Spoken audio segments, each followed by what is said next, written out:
Halo, Assalamualaikum warahmatullahi wabarakatuh. Terima kasih untuk yang sudah datang ke channel aku.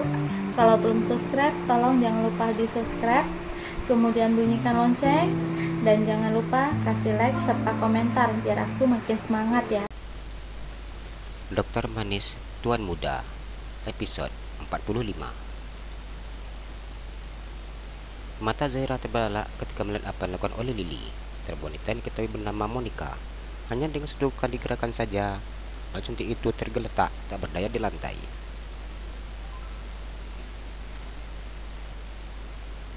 Apa kamu tidak apa-apa, baby? Ara bernafas lega dan meluk tubuh Zahira.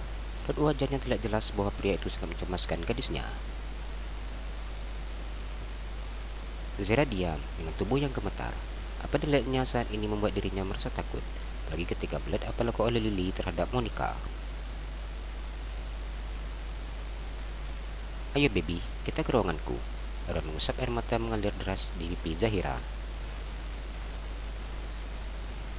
Zahira menggelengkan kepalanya. Tidak bisa mas, kau harus memeriksa wanita itu dulu. Aku harus membantunya, siapa tahu dia masih hidup. Dokter muda itu panik dan menangis.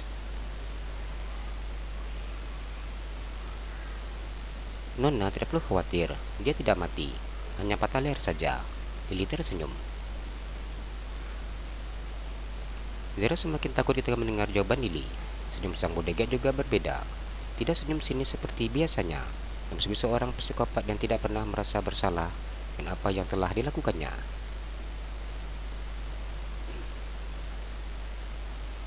Bawa wanita ini. Lily memberi perintah pada kedua security yang berdiri di dekatnya. Aku akan memeriksa kondisinya terlebih dahulu.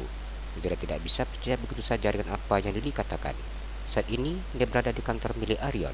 Sudah pasti orang berada di dalam sini akan melakukan semuanya berdasarkan perintah pria tersebut. Meskipun Monica sangat jahat kepadanya, namun sebagai seorang dokter, Zahira tidak boleh abai dengan nyawa orang lain. Nona tidak perlu khawatir, mereka tahu apa yang dilakukan. Lily tersenyum penuh kepuasan. Lily pergi mengikuti kedua security yang bawa wanita yang sudah dalam kondisi tidak bergerak tersebut. Tunggu, Zahira menghentikan kedua orang security yang menyeret Monica. Aaron masih diam dan melihat apa yang akan dilakukan oleh gadisnya. Aku akan memeriksa kondisinya terlebih dahulu. Aaron menggerakkan dagunya ke arah kedua orang security sebagai syarat untuk meletakkan tubuh wanita tersebut. Kedua pria yang bertugas menjaga keamanan itu meletakkan wanita tersebut di lantai. Zahira memegang denyut nadi si wanita. Ada rasa lega saat tahu bahwa wanita itu dalam keadaan hidup dan mengeluarkan alat stetoskop dari dalam tasnya dan mulai melakukan pemeriksaan. Para karyawan yang berdiri dan menyaksikan keributan tersebut berusaha menutup mulut dengan rapat.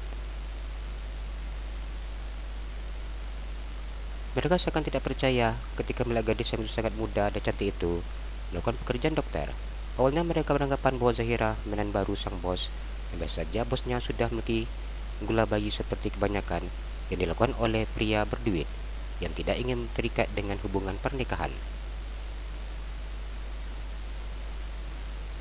Langsung antar dia ke rumah sakit dan hati-hati dengan kepalanya, jangan sampai cedera di lehernya bertambah parah. Zahira berkata setelah meriksa Monica dan masukkan alat medisnya ke dalam tas. Baik Nona, jawab security itu dengan patuh. Arion tersenyum tipis ketika melihat Zahira. Sebagai gadis kecilnya yang seperti ini yang membuat dirinya semakin kagum. Sudah baby, Arion mengusap kepala Zahira ketika wanita itu sudah berdiri di sampingnya.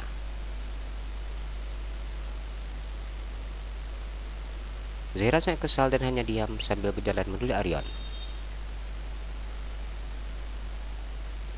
Dengan sombong baby, ini adalah kantorku dan kamu baru sekali ke sini. Kamu tidak akan tahu di mana ruanganku. Sedangkan gedung ini memiliki 20 lantai dan ratusan jumlah ruangan. Pria itu tertawa kecil.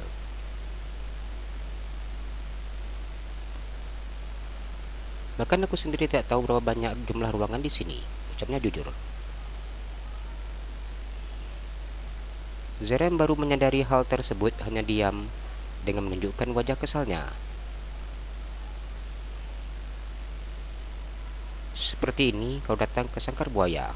Mau datang untuk pertama kali saja, sudah habis nih rambut dijambak, sindirnya.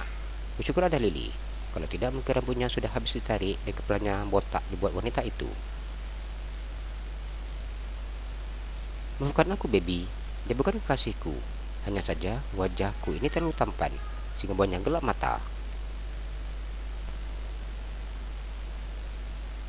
Zera berdecak kesal saat mendengar pembelaan dari pria tersebut. Kali ini, dia tidak melarang ketika Aaron memegang tangannya, karena memang tidak tahu harus kemana.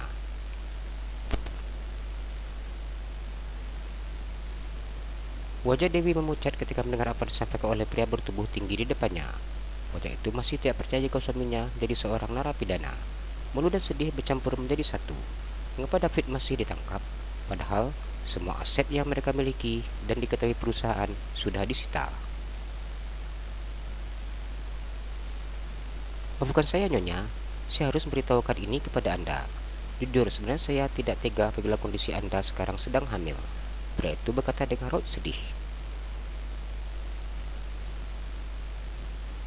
Suamiku hanya datang sebentar saja, kan? Dia bertanya dengan air mata yang mengalir di pipinya. Dia berharap berita ini tidak sampai terdengar di telinga teman-teman sosialitanya. Jika berita ini tersebar, dia akan sangat malu.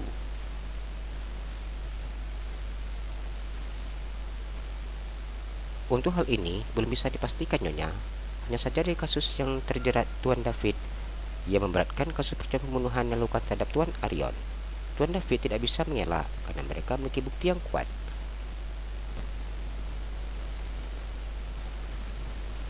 Dengan sengaja pria itu memberikan informasi yang lengkap dengan harapan istri David frustasi dan semakin terpukul. Dewi diam dengan tubuh yang terasa lemas. Aku ingin melihat suamiku. Saya akan memesan taksi untuk Anda.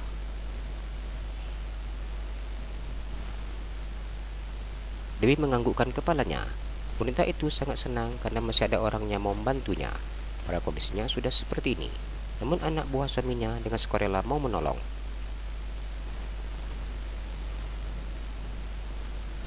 Saya ambil tas dulu. Wanita itu masuk ke dalam kamar dan keluar dengan tas yang sandang di bahunya. Silakan, Nyonya. Taksinya sudah menunggu di depan. Pria itu berkata setelah mengeluarkan semua barang-barang milik Dewi dari kamar.